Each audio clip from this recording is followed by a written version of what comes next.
Lifeworld, German, Lebenswelt, may be conceived as a universe of what is self-evident or given, a world that subjects may experience together. For Edmund Husserl, the life world is the fundamental for all epistemological inquiries.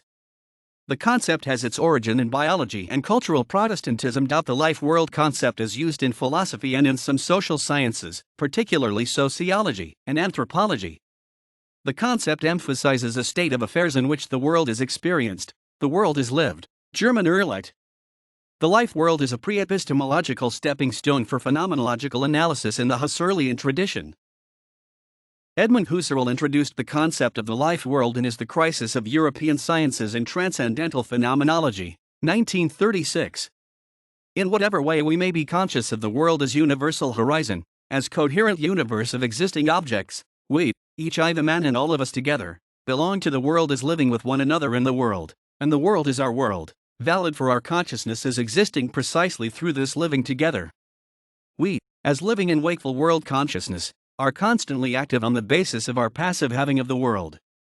Obviously, this is true not only for me, the individual ego, rather we, in living together, have the world pre-given in this together, belong, the world is world for all, pre-given with this ontic meaning.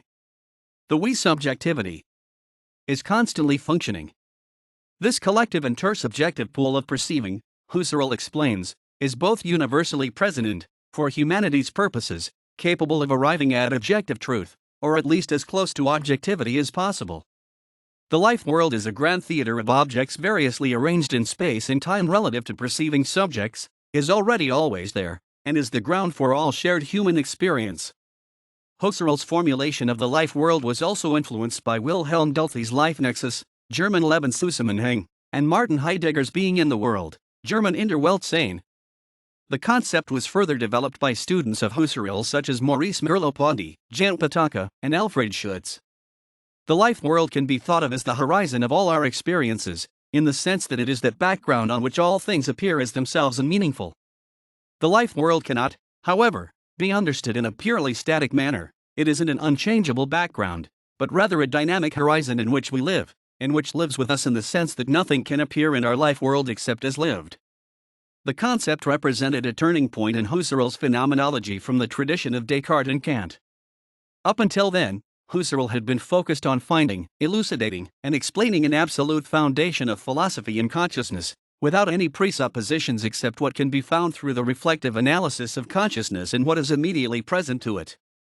Originally, all judgments of the real were to be bracketed or suspended, and then analyzed to bring to light the role of consciousness in constituting or constructing them. With the concept of the life world, however, Husserl embarked on a different path, which recognizes that, even at its deepest level, consciousness is already embedded in and operating in a world of meanings and prejudgments that are socially, culturally, and historically constituted. Phenomenology thereby became the study not just of the pure consciousness and meanings of a transcendental ego, as in Husserl's earlier work, but of consciousness and meaning in context.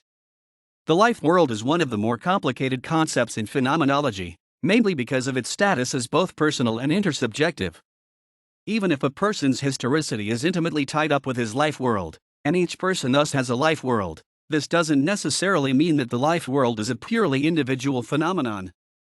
In keeping with the phenomenological notion of intersubjectivity, the life world can be intersubjective even though each individual necessarily carries his own personal life world, home world, meaning is intersubjectively accessible, and can be communicated, shared by one's home comrades.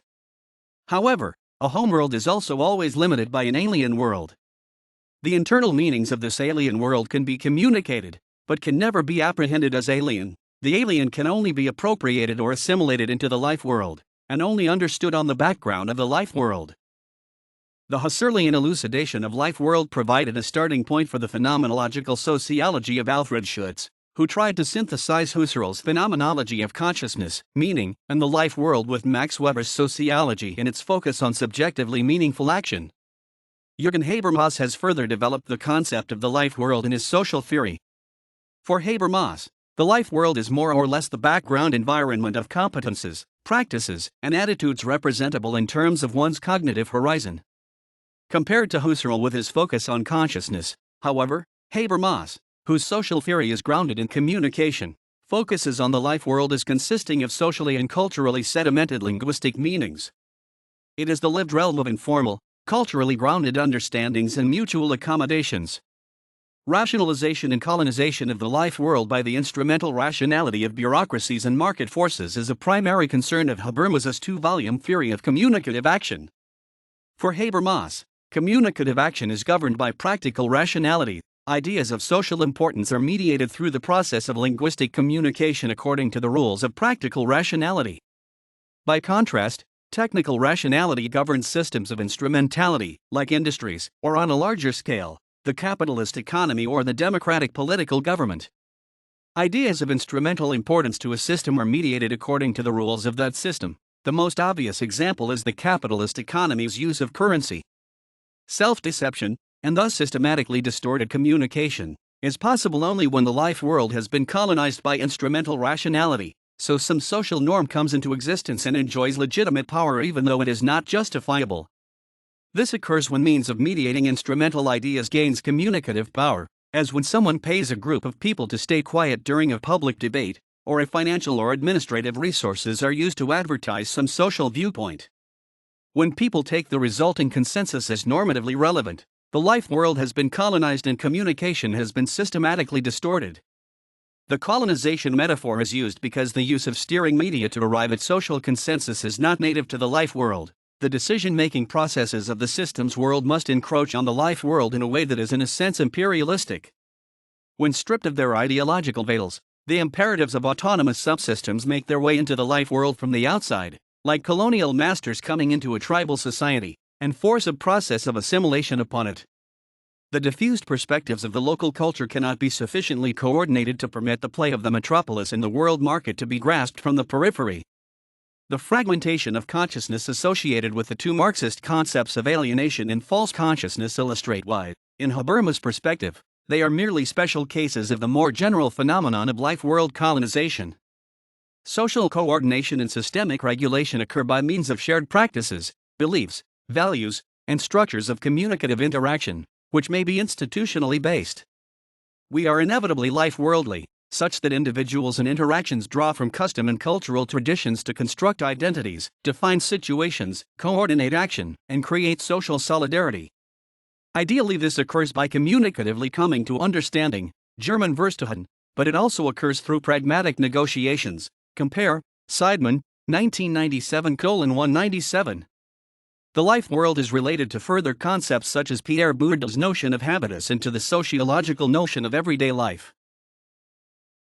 In the course of recent constructivist discourses, a discussion about the life world term took place as well. Bjorn Kraus' relational constructivist version of the life world term considers its phenomenological roots, Husserl and Schutz, but expands it within the range of epistemological constructivist theory building. In consequence, a new approach is created, which is not only focusing on the individual perspective upon the life world term, but is also taking account of social and material environmental conditions and their relevance as emphasized, for example, by Habermas. Essential, therefore, is Kraus' basic assumption that cognitive development depends on two determining factors. On the one hand, a person's own reality is her subjective construct. On the other hand, this construct, in spite of all subjectivity, is not random, since a person is still linked to her environment. Her own reality is influenced by the conditions of this environment. German Grundsatzliche Doppelbindung menschlicher Struktur Entwicklung. Building up on this point of view, a separation of individual perception in the social and material environmental conditions is made possible. Kraus accordingly picks up the life world term, adds the term life conditions, German Lebenswelt, and opposes the two terms to each other. By this means, life world describes a person's subjectively experienced world, whereas life conditions describe the person's actual circumstances in life. Accordingly, it could be said that a person's life world is built depending on their particular life conditions. More precisely, the life conditions include the material and immaterial living circumstances, as for example employment situation, availability of material resources, housing conditions, social environment, friends, foes, acquaintances, relatives, etc., as well as the person's physical condition, fit/thin, tall/small, female/male, healthy/sick, etc. The life world, in contrast, describes the subjective perception of these conditions. Krauss uses the epistemological distinction between subjective reality and objective reality. Thus, a person's life world correlates with a person's life conditions in the same way that subjective reality correlates with objective reality. The one is the insurmountable, subjective construct built depending on the other one's conditions. Krauss defines life world and life conditions as follows. Life conditions mean a person's material and immaterial circumstances of life. Life world means a person's subjective construction of reality, which he or she forms under the condition of his or her life circumstances. This contrasting comparison provides a conceptual specification, enabling in the first step the distinction between a subjectively experienced world and its material and social conditions, and allowing in the second step to focus on these conditions' relevance for the subjective construction of reality.